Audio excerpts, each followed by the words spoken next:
Hello everyone. In deep learning, our today's topic is perceptron. Basically, perceptron model is proposed by Rosenblatt's. That's why it's called Rosenblatt's perceptron proposed model. Uh, perceptron is a basically linear binary classifier which is used in supervised learning,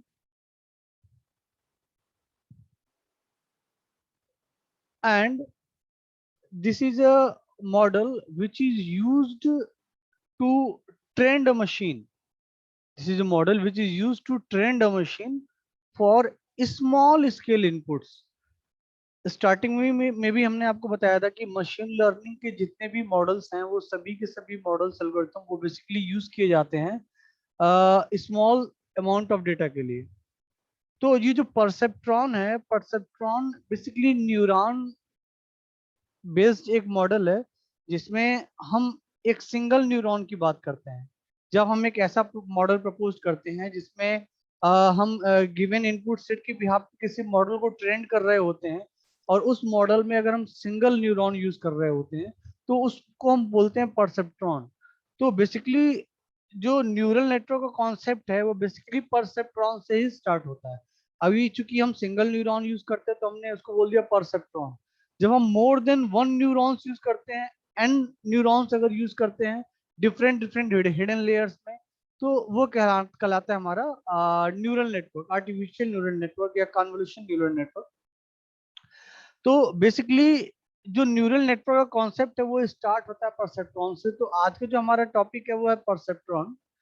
तो basically रोजनब्लेट्स perceptron proposed a learning rule for computational mathematical neural model।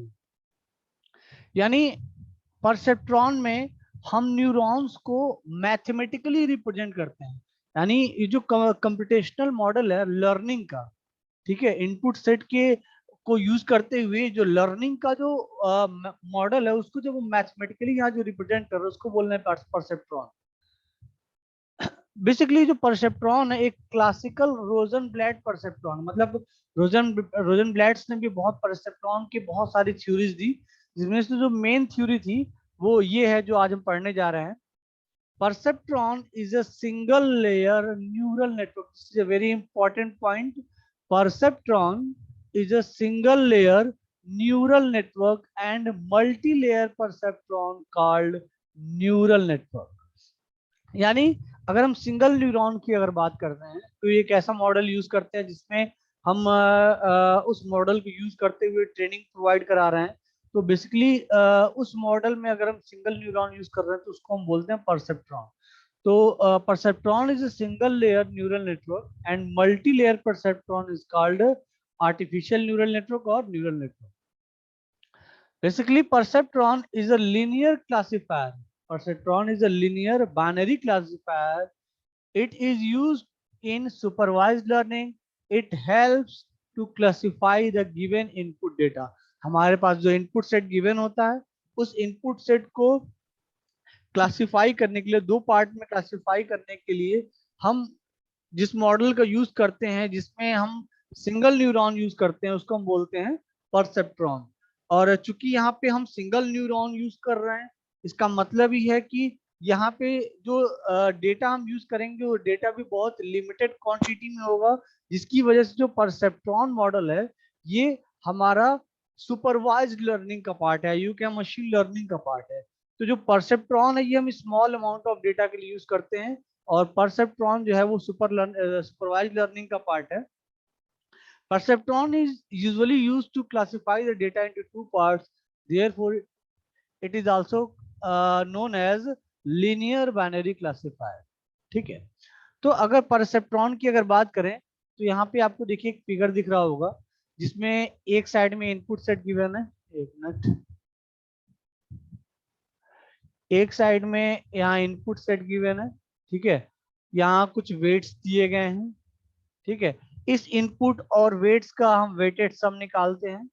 Weighted sum के behalf पे हम एक activation function use करते हैं और एक certain output यहाँ पे प्रोड्यूस होता है। यानी स्टार्टिंग एंड पे हमारे पास कुछ इनपुट सेट है, small amount of input set है, और हम यहाँ एक सिंगल न्यूरॉन यूज कर रहे हैं, और इस small amount of input set को जब हम सिंगल लेयर न्यूरॉन पे अप्लाई करते हैं तो हमें कुछ सर्टेन आउटपुट मिलता है। तो यहाँ अगर आप ओवरऑल देखें तो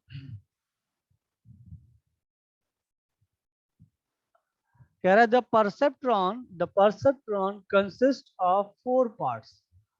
first one is input value, ठीक, जिसको हम इनपुट लेयर भी कहते हैं। Second one is weights and bias. Weights और बायस क्या है मैं अभी आगे आपको बताऊंगा। थर्ड है हमारा वेटेड सम, जिसको हम यहाँ नेट सम बोल रहे हैं। और फोर्थ हमारा एक्टिवेशन फंक्शन। तो परसेप्ट्रॉन के जो मेन पार्ट्स है यही 4 मेन पार्ट्स हैं। और ये जो 4 मेन पार्ट्स आपको दिख रहे हैं यही यही वो मेन पार्ट्स है जिसको हम न्यूरल नेटवर्क में भी यूज करते हैं। तो इनपुट लेयर हो गया हमारा, वेट्स एंड बायस हो गए, नेट सम हो गया, एक्टिवेशन फंक्शन हो गया। तो यहाँ जो इनपुट सेट है हमारा, उस इनपुट सेट पे हम कुछ वेट्स अप्लाई करते हैं, ठीक है। और उस इनपुट सेट और वेट का जो मल्टीप्लिकेशन करने के बाद जो उनका सम लेते हैं, उस सम को बायस के साथ ऐड जब करते हैं तो हमारे पास एक नेट सम आता है, ठीक है। उसी नेट सम पे हमें एक्टिवेशन फंक्शन अप्लाई करके हमें आउटपुट प्रोड्यूस करना होता है। तो यहाँ पे आपको जो मेन 4 पार्ट्स हैं परसेप्ट्रॉन के, पहला हमारा इनपुट सेट, दूसरा है वेट्स, तीसरा है हमारा वेटेड सम, और लास्ट में हम step function activation function apply करते हैं। तो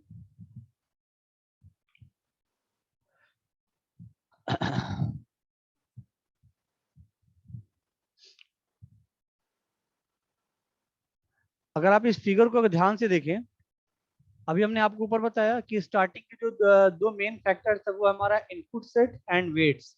तो इनपुट सेट और वेट्स को हम किस तरह से ट्रीट कर रहे हैं यहाँ पे, देखिए हमारे पास x1, x2, x3, x4 and x5, ये डिफरेंट डिफरेंट इनपुट सेट है। In different different input set के करस्पॉन्डिंग हमने कुछ वेट्स भी यूज किया हुआ है, जैसे कि W1, W2, W3, W4 and W5। In corresponding inputs और इन करस्पॉन्डिंग वेट्स का जब हम मल्टीप्लिकेशन करते हैं तो हमें एक वैल्यू मिलती है, ठीक है, जिसको हम x1 into W1, x2 into W2, x3 into W3 इस तरह से रिप्रेजेंट करते हैं। और इन वैल्यूज का जब हम एक फाइनल सम लेते हैं तो उसको हम बोलते हैं वेटेड सम, ठीक है। तो जो वेटेड सम होता है हमारा, उसको हम रिप्रेजेंट करते हैं sigma i equal to 1 to n xi wi। तो ये जो हमारा वेटेड सम आता है, इस वेटेड सम में हम बायस वैल्यू ऐड करते हैं। बायस वैल्यू क्या अभी मैं आगे आपको बताऊंगा। बायस वैल्यू को जब ऐड करते हैं तो जो फाइनल वैल्यू जनरेट होती है उस पर हम एक्टिवेशन फंक्शन अप्लाई करते हैं, तब हमारा आउटपुट वाई जनरेट होता है। और अगर आप यहाँ ध्यान से देखें, आउटपुट वाई जो है, एक मिनट, ये जो आउटपुट वाई है, जिसको नॉर्मली हम वाई कैप से भी डिनोट करते हैं, जो आउटपुट वाई है ये या तो 0 होगा या तो 1 होगा, ठीक है। फॉर एग्जाम्पल, जैसे सपोज करिए आपने इनपुट सेट पे आपने कुछ इमेजेस दे दिए हैं, कुछ एनिमल्स जैसे डॉग है या कैट है। तो अब आपने अगर परसेप्ट्रॉन अप्लाई किया है तो after performing overall steps of perceptron, finally we get the output, either this image is cat, either this image is not a cat, ठीक है। यानी जो इनपुट सेट में सारी इमेजेस गिवन है, उस इमेजेस में कौन कौन सी इमेजेस कैट हैं और कौन कौन सी इमेजेस कैट नहीं है, ये हमें फाइनल आउटपुट पे फाइंड आउट हो जाएगा। तो बेसिकली जो परसेप्ट्रॉन का आउटपुट होता है वो बेसिकली 0 और 1 के फॉर्म में होता है, ठीक है। या यूं कहें, इसका जो आउटपुट होता है डिस्क्रीट आउटपुट होता है, कंटिन्यूअस आउटपुट नहीं होता है। कंटिन्यूअस आउटपुट का मतलब कोई भी रियल नंबर हो जाए, ठीक है। डिस्क्रीट आउटपुट का मतलब जो आउटपुट होगा वो या तो हाँ या ना में होगा, 0 या 1 में होगा, ठीक है। तो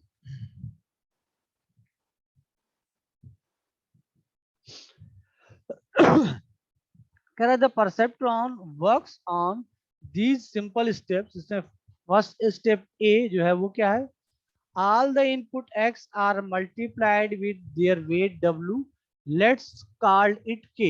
हमने x और w को मल्टीप्लाई किया, इसी को हमने क्या बोल दिया, k। तो बेसिकली ये जो k है, ये k क्या है, इन सभी x i w i का सम है, एक्स आई डब्ल्यू आई का सम है, जहाँ पे आई क्या है, 1 से लेके k तक की वैल्यू है, ठीक है।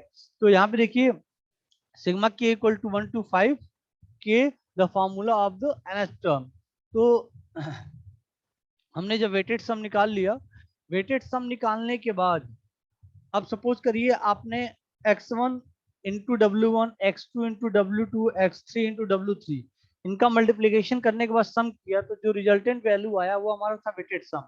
अब अगर वेटेड सम की वैल्यू, अगर वेटेड सम की वैल्यू कोई निगेटिव वैल्यू है, ठीक है, तो उस केस में जो हमारा आउटपुट होगा, अगर हमारा वेटेड सम की जो वैल्यू है अगर वो निगेटिव वैल्यू है, तो हमारा जो आउटपुट होगा वो 0 होगा।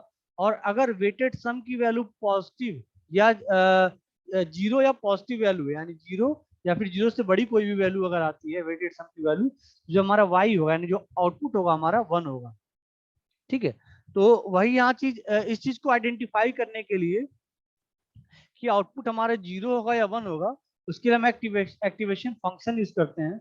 और डिफरेंट डिफरेंट टाइप के एक्टिवेशन फंक्शंस होते हैं, जैसे आपका रूलू फंक्शन हो गया, ठीक है, और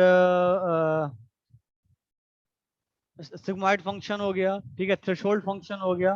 डिफरेंट डिफरेंट टाइप से एक्टिवेशन फंक्शंस होते हैं, लेकिन यहाँ पे जो हम एक्टिवेशन फंक्शन यूज कर रहे हैं वो थ्रेशोल्ड फंक्शन है। थ्रेशोल्ड फंक्शन का मतलब क्या है कि इनपुट की किसी स्पेसिफिक वैल्यू पे, यहाँ पे x की कोई एक ऐसी वैल्यू ले जिससे जो fx हो वो या तो 0 हो जाए या तो 1 हो जाए।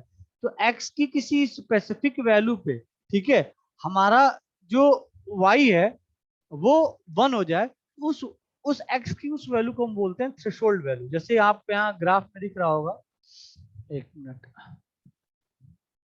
आपको यहाँ इस ग्राफ में दिख रहा होगा, ये हमारा x एक्सिस है, ठीक है, ये मैं रेड लाइन ड्रॉ कर रहा हूँ, ये हमारी x एक्सिस है, ठीक है, और ये ग्रीन लाइन से मैं ये y एक्सिस डिनोट कर रहा हूँ, ये हमारी ग्रीन लाइन वाली y एक्सिस है, ठीक है। अब अगर आप ध्यान से देखें तो y एक्सिस पे ये 1 का पॉइंट है, ठीक है, और ये x एक्सिस है अगर, तो ये निगेटिव वैल्यू है, x एक्सिस की ये निगेटिव वैल्यू है। यहाँ पे क्या होता है, ये जो मैंने सर्कल बना दिया यहाँ पे डॉट जो दिया, इस डॉट पॉइंट पे क्या है, यहाँ पे x की वैल्यू क्या है, x इक्वल टू यहाँ पे क्या है, x इक्वल टू 0। यहाँ पे x इक्वल टू क्या है, 0। अगर आप ध्यान से देखें, जैसे ही x की वैल्यू 0 होती है, जो हमारा आउटपुट है y क्या हो गया, इंस्टेंटेनियसली 1 हो गया, यानी पीकली बहुत हाईली ये ऊपर जा रहा है, और 1 पे पहुंचने के बाद फिर x की वैल्यू कोई भी हो, ये कांस्टेंट इसकी वैल्यू 1 बनी हुई है। कहने का मतलब ये है, इस एग्जांपल के लिए जो थ्रेशोल्ड वैल्यू है, ठीक है, वो थ्रेशोल्ड वैल्यू क्या है, x इक्वल टू 0, यानी इनपुट सेट में x की वैल्यू अगर 0 होगी, तो उस केस में जो आउटपुट होगा हमारा वो क्या होगा, 1 होगा। जैसा कि आपको यहाँ दिख रहा होगा, एक मिनट, आपको यहाँ दिख रहा होगा इस फंक्शन में,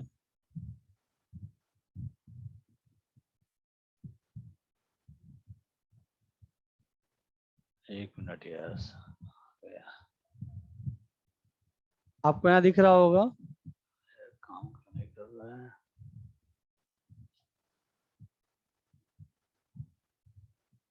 स्पॉटलाइट। ये जो हमारा आउटपुट फंक्शन है, ये आउटपुट फंक्शन एफ एक्स, इस आउटपुट फंक्शन को हम नॉर्मली y या फिर y कैप से डिनोट करते हैं, y या फिर y कैप से डिनोट करते हैं, ठीक है। तो जो एफ एक्स है जिसको हम y या y कैप से डिनोट कर रहे हैं, इस एफ एक्स की वैल्यू या तो 0 होगी या तो 1 होगा। इट मीन्स जो आउटपुट है हमारा ये बाइनरी फॉर्म में है, यानी जो जो भी हम इनपुट सेट दे रहे हैं, उस इनपुट सेट को हम दो पार्ट में क्लासिफाई कर रहे हैं, या तो वो कैट्स की इमेज होगी या तो वो कैट्स की इमेज नहीं होगी। तो कैट्स की इमेजेस नहीं होगी उस केस में जो इनपुट सेट है हमारा, अगर उस इनपुट सेट की वैल्यू निगेटिव है, तो उस केस में जो इनपुट सेट हम अप्लाई कर रहे हैं उसके लिए जो करस्पॉन्डिंग आउटपुट होगा वो 0 होगा। और अगर इनपुट सेट की वैल्यू 0 या फिर कोई पॉजिटिव वैल्यू है तो उस केस में हमारा जो आउटपुट होगा वो 1 होगा। तो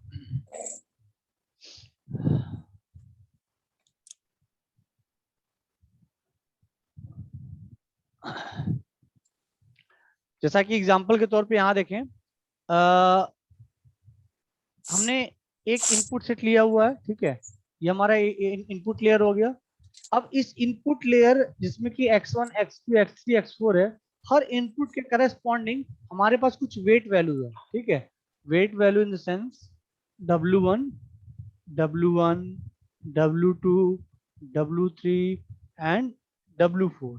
ये जो वेट वैल्यू है, ये वेट वैल्यू वेरी करती रहती है, मतलब ये टाइम टू टाइम हर इटरेशंस में इस वेट की वैल्यू चेंज होती रहती है।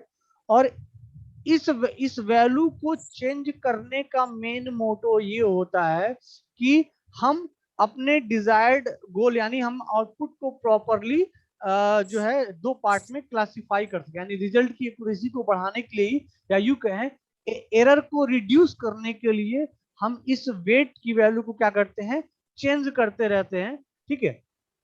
तो यहाँ पे x1 w1 x2 w2 x3 w3 x4 w4 का जब हम सम लेंगे तो हमारा रिजल्टेंट वैल्यू क्या बनेगा s। अब इस यहाँ पे देखिए, यहाँ पे जो क्लासिफिकेशन कर रहे हैं यहाँ आउटपुट में 0 और 1 नहीं आ रहा है, आउटपुट की जो वैल्यू वो +1 एंड -1, जिसको आप 0 और 1 की तरह ट्रीट कर सकते हैं। Means if it is -1 means pixel is dark and if it is +1 means pixel is bright. आप ऐसे कह सकते हैं अगर आउटपुट 0 है तो पिक्सल जो होगा ब्लैक होगा, और अगर आउटपुट 1 है तो हमारा पिक्सल क्या होगा, व्हाइट होगा।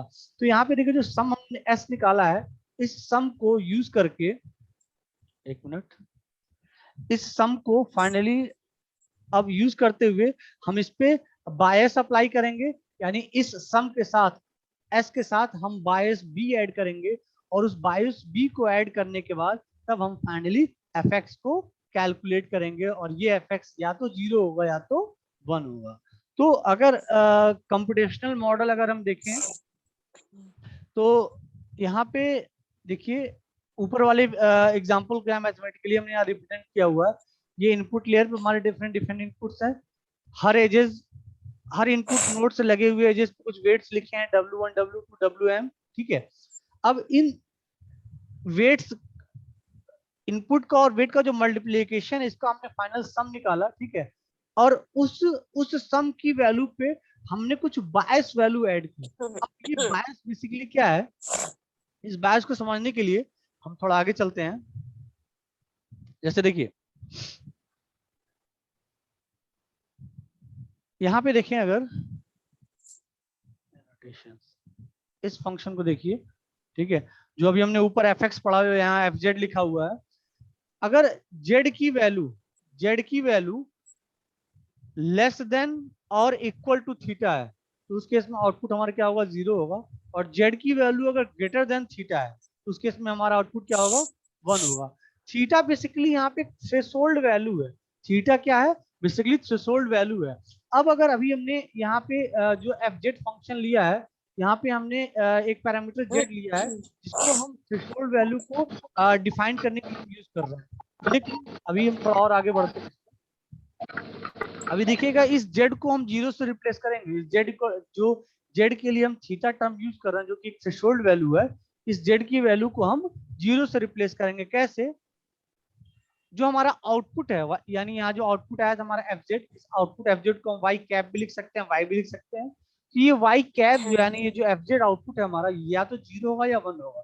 0 कब होगा, जब इस z की वैल्यू हमारी थीटा से छोटी या इसके बराबर होगी, और ये 1 तब होगा जब z की वैल्यू थीटा से बड़ी होगी। अब इसको अगर थोड़ा सिंप्लीफाई करें हम और थीटा को लेफ्ट साइड ले चलें तो उसको हम इस तरह से रिप्रेजेंट कर सकते हैं, y cap equal to 0 when z minus theta less than equal to 0 and y cap equal to 1 when z minus theta greater than 0। तो यहाँ पे जो माइनस थीटा है, ये माइनस थीटा जो है, इस माइनस थीटा को हम बोल रहे हैं बायस। माइनस थीटा क्या है यहाँ पे, बायस। और ये जेड क्या है, जेड हमारा वो सम है जो हमारा इनपुट और वेट का मल्टीप्लाइड सम है, यानी x1 w1 plus x2 w2 plus x3 w3 plus dash dash dash xn wn, ये क्या हमारे जेड को रिप्रेजेंट कर रहा है। ठीक है, अब इस जेड में हमें क्या ऐड करना है, बायस। लेकिन वो बायस की वैल्यू होगी क्या, तो बायस की वैल्यू जो होती है वो थ्रेशोल्ड वैल्यू होती है। ठीक है, तो यहाँ पे जो बायस है वो क्या हमारा माइनस थीटा है। जैसे फॉर एग्जांपल आपने ये डिसाइड किया कि अगर किसी भी पिक्सल्स के रिगार्डिंग हम कोई वैल्यू कैलकुलेट कर रहे हैं और आउटपुट में अगर वो वैल्यू 0.75 आती है, तब हम मानेंगे कि वो पिक्सल जो है कैट से बिलोंग करता है।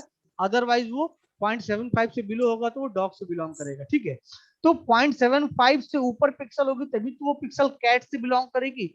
It means 0.751 is a threshold value. For that case, the value of the bias is 0.75. So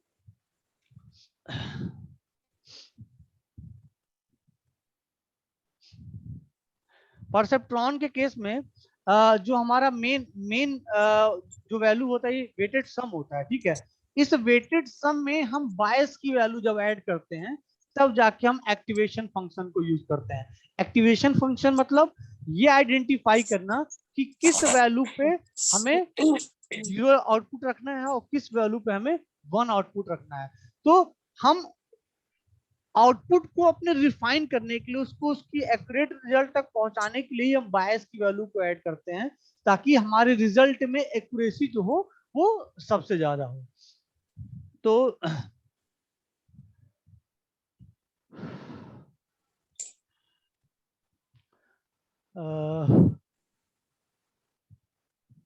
अभी इस वाले फिगर में अगर आप देखिए तो यहाँ पे हमने एफजेड में जो जेड की वैल्यू लिया हुआ है वो थीटा की टर्म में लिया हुआ है। ठीक है, इसके जस्ट नीचे अगर आए अब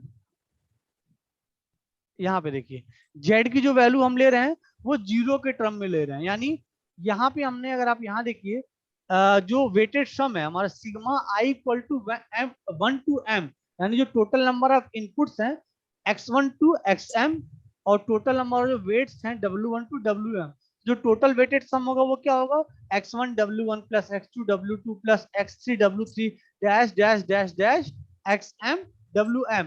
अब ये जो वेटेड सम आया, इस वेटेड सम में हमें क्या करना है, बायस को ऐड करना है अपने रिजल्ट को और रिफाइन करने के लिए। तो बायस की वैल्यू ऐड करने के लिए हमने क्या लिखा, plus B. So what is B, B is a minus theta, जैसे कि हमने अभी दिखाया है minus theta equal to bias. तो अगर आप यहाँ देखिए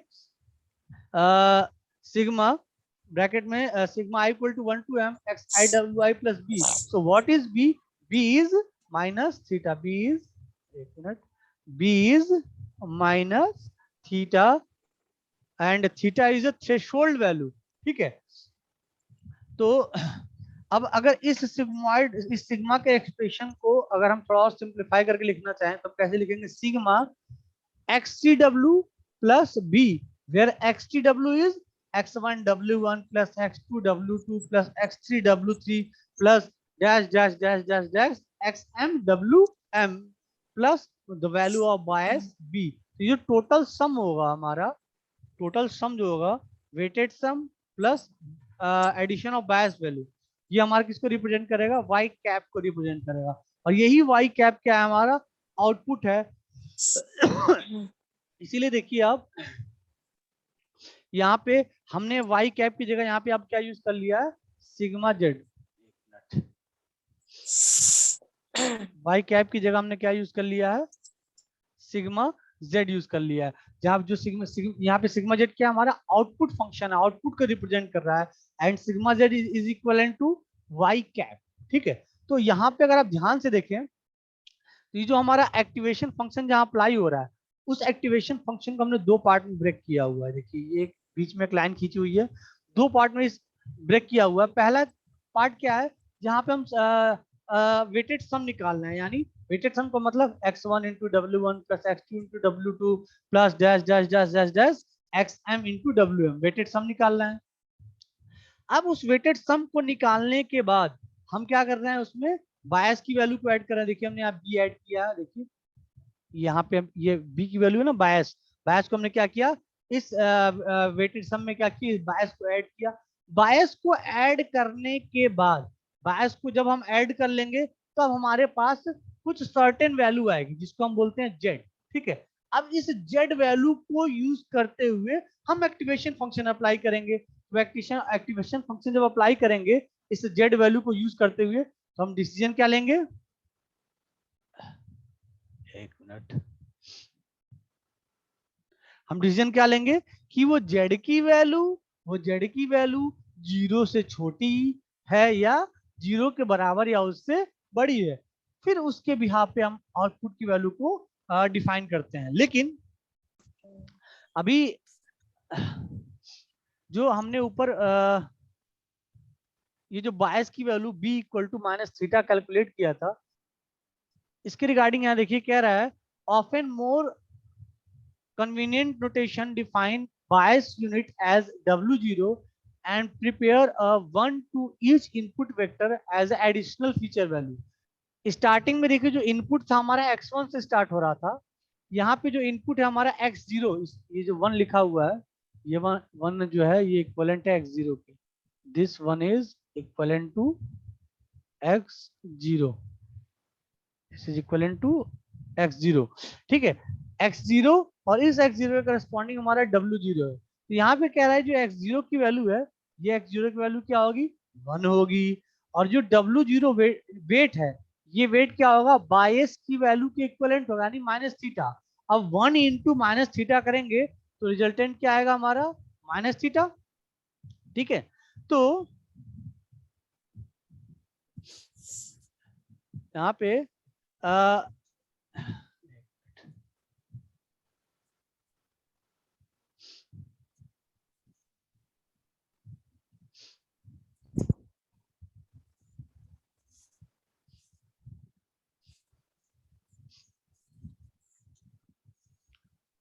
यहाँ पे देखिए अभी ऊपर जो हमने आपको बताया था पहले कि Z less than equal to हमने 0 यूज किया हुआ है। ठीक है, ये 0 कैसे आया, जब हमने एक थ्रेशोल्ड वैल्यू थीटा यूज किया, और यही थ्रेशोल्ड वैल्यू थीटा जो है बायस की वैल्यू बनेगी जो कि माइनस थीटा के इक्वलेंट होगा।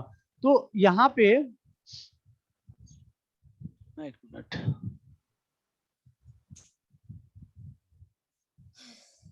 सिग्मा है double X Y vector dotted X to Y cap 0 1 Z minus theta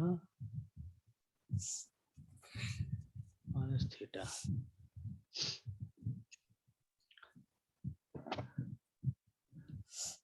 ठीक है, तो बेसिकली परसेप्ट्रॉन में हमने इनपुट सेट ले लिया। ठीक है, इस इनपुट सेट पे वेट को अप्लाई करते हुए हमने वेटेड सम निकाल लिया। लेकिन इस वेटेड सम की वैल्यू को रिफाइन करने के लिए हम इसमें बायस की वैल्यू को ऐड करके फिर एक्टिवेशन फंक्शन अप्लाई करते हैं, तब जाके हमारा आउटपुट आता है। और उस जो बायस की वैल्यू होती है, वो बायस की वैल्यू हमारे थ्रेशोल्ड वैल्यू के नेगेटिव साइन के इक्विवेलेंट होती है। ठीक है, और इसी कॉन्सेप्ट को रिप्रेजेंट करने के लिए यहाँ पे एडिशनली जो है, यहाँ देखिए x0 W0 नहीं यूज हो रहा है, लेकिन इसी कॉन्सेप्ट को रिप्रेजेंट करने के लिए, थीटा को ही रिप्रेजेंट करने के लिए यहाँ पे इसने एक एडिशनल एज और एक एडिशनल नोड यूज किया हुआ है, जिसमें नोड x0 की वैल्यू 1 के इक्विवेलेंट है, और जो वेट है W0, उस वेट की जो वैल्यू है वो थ्रेशोल्ड की नेगेटिव वैल्यू के इक्विवेलेंट है। ठीक है, जिसके थ्रू हम ये डिफाइन कर रहे हैं कि जो हमारी थ्रेशोल्ड वैल्यू होगी वो W0 के नेगेटिव साइन के इक्विवेलेंट होगी। तो ये था हमारा परसेप्ट्रॉन, और इसमें इस ओवरऑल ऑपरेशन में आपको दिख रहा होगा हम एक सिंगल न्यूरॉन यूज कर रहे हैं, एक सिंगल न्यूरॉन यूज कर रहे हैं, और उस एक सिंगल न्यूरॉन पे ही हम डिफरेंट डिफरेंट जो है इनपुट अप्लाई कर रहे हैं, और डिफरेंट डिफरेंट वेट्स अप्लाई करके वेटेड सम निकाल के उस पर बायस को ऐड कर रहे हैं। आफ्टर बायस एडिशन जो आउटपुट जेड आ रहा है, ठीक है, उस जेड पे हम एक्टिवेशन फंक्शन अप्लाई करके हम फाइनल आउटपुट वाई कैप को रिप्रेजेंट कर रहे हैं। तो ये हो गया हमारा परसेप्ट्रॉन। और परसेप्ट्रॉन बेसिकली हम लीनियर डेटा पे अप्लाई करते हैं। ठीक है, जहाँ पे जो इनपुट सेट है वो नॉन लीनियर है, तो उस केस में हम एसपीएम का यूज करते हैं। ठीक है, सपोर्ट वेक्टर मशीन्स का यूज करते हैं। तो बेसिकली परसेप्ट्रॉन एक बेसिक कॉन्सेप्ट है न्यूरॉन्स का। न्यूरल नेटवर्क को समझने से पहले हमें परसेप्ट्रॉन समझना बहुत जरूरी है, क्योंकि जो न्यूरल नेटवर्क है वो कंप्लीटली बेस्ड है परसेप्ट्रॉन पे। यानी आप ऐसे समझ सकते हैं, कई सारे परसेप्ट्रॉन को अगर आप मिला दीजिए तो एक न्यूरल नेटवर्क बन जाएगा, ठीक है। तो जैसे हम बोलते हैं ना, कई सारे हम कैरेक्टर्स को मिला देते एक वर्ड बन जाता है। तो वर्ड को पढ़ने से पहले, समझने से पहले हमें कैरेक्टर को पढ़ना पड़ता है, ए बी सी। वैसे ही न्यूरल नेटवर्क को पढ़ने से पहले न्यूरल नेटवर्क जिस चीज से बनता है हमें उसको पढ़ना पड़ेगा, और उसको हम बोलते हैं परसेप्ट्रॉन। और परसेप्ट्रॉन क्या है? Perceptron is a single neuron. एक सिंगल न्यूरॉन पे जब हम कुछ इनपुट सेट अप्लाई करते हैं, उस पर वेटेड सम लगाते हैं, बायस की वैल्यू को ऐड करते हैं, और उस पर एक्टिवेशन फंक्शन लगाते हैं, तो जो आउटपुट निकल के आता है, ये ओवरऑल प्रोसेस जो है, ये परसेप्ट्रॉन का एक पार्ट है, या यूं कहें एक सिंगल न्यूरॉन की ओवरऑल एक्टिविटी है इनपुट को आउटपुट में कन्वर्ट करने के लिए, या यूं कहें इनपुट सेट को दो पार्ट में क्लासिफाई करने के लिए। जैसे कि आपके पास डिफरेंट डिफरेंट शेप्स दिए हुए हैं, उसमें कुछ सर्किल है, कुछ स्क्वायर हैं। आपको ये आइडेंटिफाई करना है कौन से सर्किल है कौन से स्क्वायर है, दो पार्ट में क्या करना है, क्लासिफाई करना है। तो इनपुट सेट को दो पार्ट में क्लासिफाई करने के लिए अगर हम परसेप्ट्रॉन का यूज करते हैं, तो वहां पे हम एक सिंगल न्यूरॉन यूज करते हैं। सिंगल न्यूरॉन पे different different input set apply करके उस पे वेटेड सम, उस पे वेट्स की वैल्यू को मल्टीप्लाई करके उसका वेटेड सम लेके बायस की वैल्यू को ऐड करके उस पे एक्टिवेशन फंक्शन यानी जेड की वैल्यू पे एक्टिवेशन फंक्शन अप्लाई करके तब हम फाइनली बाइनरी आउटपुट हम प्रोड्यूस करते हैं। यू कहें कि हम अपने इनपुट सेट को दो पार्ट में क्लासिफाई करते हैं। इसीलिए कहा जाता है कि perceptron is a binary classifier which is used in machine learning, basically which is used in machine learning, ठीक है। तो ये था हमारा परसेप्ट्रॉन। Thank you.